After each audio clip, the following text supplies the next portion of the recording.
Perform the indicated operation if possible.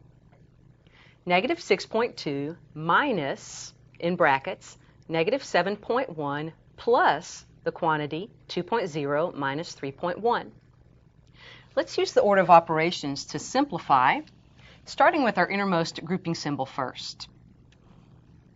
Rewrite each step of the statement to try to prevent making any mistakes. 2.0 minus 3.1, you might think of that as plus a negative. That difference between those numbers is 1.1, but that difference is going to be negative because the negative 3.1 carries more weight with it. Let's continue with our grouping symbol again. We've got a negative 7.1 plus a negative 1.1. Writing each step.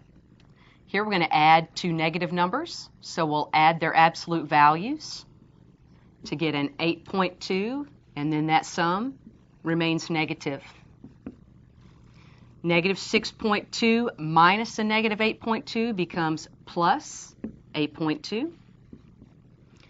Lastly, negative 6.2 plus 8.2 is a 2.0, or we might just write that answer as the number 2.